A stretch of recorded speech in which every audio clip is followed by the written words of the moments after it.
Hello there, you're watching Bizworld. I'm Anita. Malaysia's inflation increased 4.7% year-on-year in August, contributed by food and non-alcoholic beverage component, which increased by 7.2%. According to the Department of Statistics Malaysia, DOSM, the increase was driven by the food away from home, comprising 8.4%, while food at home increased by 6.4%. However, there were still some food items that recorded a decrease in prices as compared to July 2022, such as chicken. DOSM also noted that the August inflation rate was lower than the Eurozone, the United States and Thailand. The inflation for the period of January to August 2022 increased 3.1% as compared to the same period of the previous year. It was driven by the strong demand of commodity prices that remain high and disruptions in global supply chains.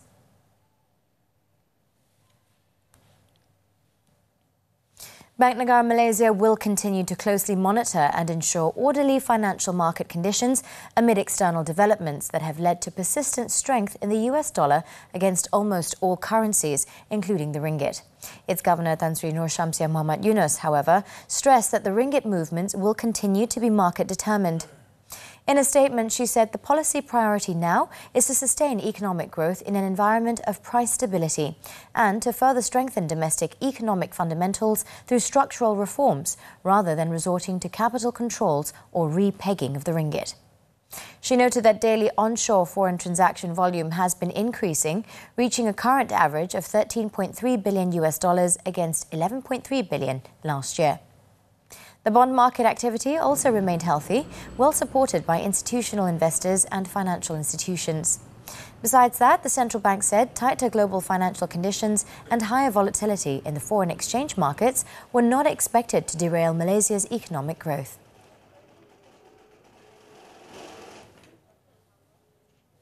Companies should shape up their environmental, social and corporate governance or ESG exercise to avoid from losing access to capital. Finance Minister Datuk Seri Tengku Zafrul Abdul Aziz said this as ESG assets are set to reach $53 trillion by 2025. In fact, realizing these collective aspirations will also demand leveraging on institutional investors as well, and for good reason. With nearly 2.2 trillion ringgit in assets under management, this is across all asset classes, including 750 billion ringgit in the local stock exchange, institutional investors carry considerable collective influence. As such, institutional investors must actively engage with their investee or portfolio of companies, not just in the interest of returns, but also on purpose, premised on ESG principles. The minister also expressed his concern about supporting smaller businesses in starting their own sustainability journeys. With limited resources and capacity, he said smaller cap companies face challenges when assessing, disclosing and reporting on in-depth ESG data and sustainability issues. Aiming to retain its position as the top contributor to Malaysia's GDP, what is Selangor's strategy in the next 5 years? The Golden State's target to contribute 30% to Malaysia's GDP by 2025. How can this be achieved? And the 2023 budget. What is Selangor's wish list? Menteri Besar Selangor Incorporated speaks with Money Matters this Saturday, 5 p.m. on TV3. Welcome back. Demand for Malaysia's crude palm oil, CPO, is expected to remain stable despite the Indonesian government's recent decision to extend its export levy waiver for the commodity.